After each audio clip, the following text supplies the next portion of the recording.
My grandma is from Mystic, and when I was little, many of our relatives still lived out there, so for holidays and birthdays, we would make the drive from my grandma's house in North Brantford, where my parents lived when I was young, all the way to Mystic. And the most memorable relative out there to visit was great-great-uncle Edgar. He was about 15 years older than my grandma. He flew bombers during World War II and was a retired Air Force JAG officer. Now, as interesting as Uncle Edgar was, what made visits to his house memorable was Oscar. So on days when we were going to Uncle Edgar's, we'd load up into Grandma's Cadillac DeVille, and along the way, I'd receive strict instructions. Under no circumstances was I to get out of the car on my own until we assessed the situation with Oscar. So we'd arrive at the house, we'd park in the driveway, and everyone would start looking. Did anyone see Oscar? Did Edgar say anything about Oscar when we called before we left? Could anyone hear anything? Now, often Edgar would open the front door and shout, "Oscar's in the backyard, make a run for it while you can." And so we'd all break for the front door. Now, sometimes we'd make it into the house before Oscar got there. Other times, Oscar would manage to catch us just as we were getting to the front door, and I'd be scooped up into an adult's arms and whisked into the house while the rear guard did battle, often armed with umbrellas, and eventually we'd make it into the house a bit worse for wear. Now, Oscar wasn't a person, or a dog, or a cat. Oscar was a chicken. He was a very big and very beautiful and very territorial rooster. He ruled Uncle Edgar's yard with an iron fist. He was the terror of mailmen, visitors, and anyone or anything who dared to enter his domain. And his presence, persistence, and pluck had convinced predators that there were easier flocks of chickens in Mystic to bother. So it was this effectiveness at preserving the flock. That was why Uncle Edgar kept him around despite the difficulties it proved for socialization and daily life. Now, I don't know how much time you've all spent with chickens and roosters, but roosters can be quite dangerous. They have spurs on their legs, and that can definitely puncture skin. Plus, they can jump quite high. Now, when I encountered Oscar, my parents were still married and my brothers were not yet born. So my memories of Oscar are when I was between 2 and 4 years old. So instances of avoiding Oscar among my earliest memories. I don't know why I remembered Oscar. Maybe it was the first time I felt fear in my life. Unclear. So at this point in my life, I'm not all that much bigger than Oscar, and Oscar could have definitely taken me out. And it just always makes me think that whoever decided in English that being a coward was being a chicken certainly hadn't met a chicken like Oscar. So in our gospel lesson this morning, Jesus laments over the city of Jerusalem and says he longs to gather the people of Jerusalem together as a hen gathers her brood under her wings. So we're going to get back to Jesus and chickens in a bit, but we need to look at what's actually going on in the gospel and how we got here. So last week was the first Sunday in Lent, and at that point, Jesus hadn't started his ministry, and he was in the wilderness being tested by the devil.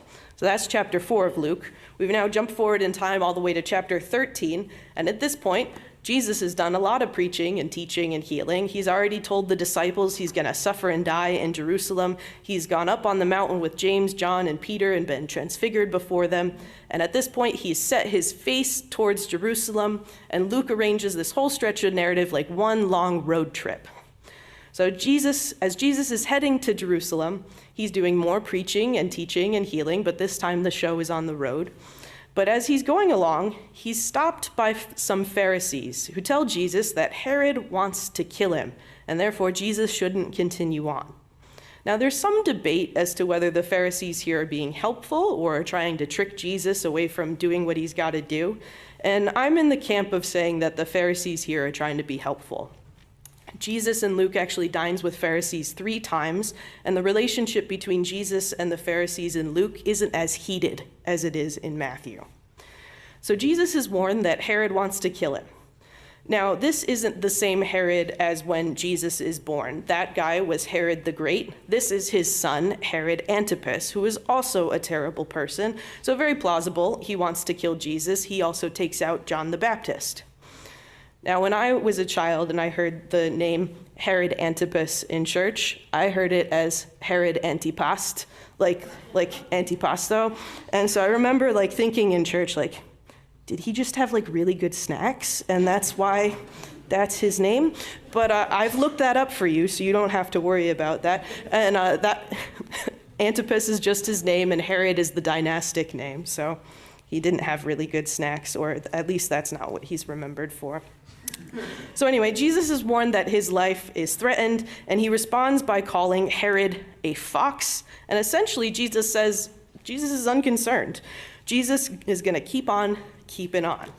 Now, in Hebrew literature, foxes are very destructive, and in Greek literature, they're conniving and clever. So whichever option Jesus is going for, he's not paying Herod any compliments.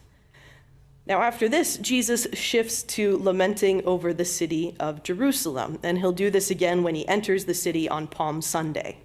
But here he says, "Jerusalem, Jerusalem, the city that kills the prophets and stones those who are sent to it. How often have I desired to gather your children together as a hen gathers her brood under her wings, and you were not willing." Now, there's a sense here that Jesus is talking about the actual city of Jerusalem, but Jerusalem is also viewed as the center of the world in Jewish thought, and certainly in how the Gospel of Luke views things. So Jesus' lament is both about Jerusalem and its history, but it's also about the whole of humanity. There's a tragedy at the heart of God's relationship with people that only becomes more apparent when Jesus is sent to the cross. And the tragedy is humanity's, our collective unwillingness to recognize what's truly important. When God has sent messengers to call us to account, to redirect us to what's important, to tell us to care for our neighbors, to make us turn towards God, those messengers often aren't well received. When the prophet Jeremiah spoke out about the corruption of the king in his time, he was beaten up and thrown down a well. Legends say the prophet Isaiah was martyred in Jerusalem. Elijah, speaking out against the king in his day, caused him to need to flee for his life into the wilderness. God's messengers get abused, beat up, shunned, and killed. And even in the modern day, we often don't treat people advocating for justice much better. One of the things I didn't realize in school when we were learning about civil rights leaders like Martin Luther King Jr. is how controversial these people were in their own time. Contemporaries viewed King and leaders like him as too disruptive, moving too fast, and causing too much trouble. And it wasn't just Southern people who thought this, it was many good Northern people as well. Many people, wherever they were in the country, viewed these leaders as dangerous. And if we look back at the history of the Congregational Church, the New England Congregationalists overall came out in favor of abolishing slavery, but in many cases, churches and communities fractured over the issue. Pro-abolition ministers were fired, church members on opposite sides sometimes fought bitterly. And one of the churches in our area here in Connecticut, Wolcott, they were supposed to have an abolition meeting one night in their meeting house, and the meeting house mysteriously exploded the day before the meeting. Possibly gunpowder had been stuffed into the stove, and they ended up still having their meeting in the smoldering ruins of their meeting house. Whenever God moves in the world to set something right, to call out injustice, to bring us back to God, to call us to care for our neighbors who are hurting, humanity often resists, sometimes to the point of shooting the messenger. There's another layer to this tragedy at the heart of our relationship with God when we get to Jesus, though. Jesus Christ is God come to be with us. And there's a tragic sense throughout the gospel that when people resist Jesus or don't welcome him or don't believe in him, that they have missed the time of their visitation. God was right in front of them, and they missed it. God was right there, and they didn't see him. Christ was standing there with arms open, and they refused the embrace. Jesus is rejected by his own countrymen, but he's also God being rejected by his own creation. God sends the Son out of love for the world, and the world kills him. All of these feelings and all of this history is tied up in Jesus' lament here. This is the lament of a parent mourning that their children just keep choosing the wrong things. But I believe there's a lot of good news to be found in how Jesus describes this tragedy. He describes himself as a mother hen longing to gather her chicks together. Now, in addition to my interactions with Oscar, we also kept chickens at home, and thankfully they were all much friendlier than Oscar. And the two roosters that were like Oscar, my dad made those into soup, so we didn't have to worry about them.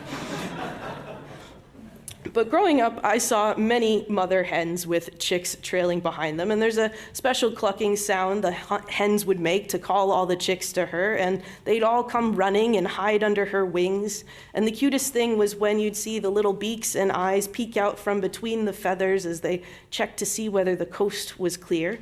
And things became quite humorous when the chicks reached kind of adolescence and refused to listen.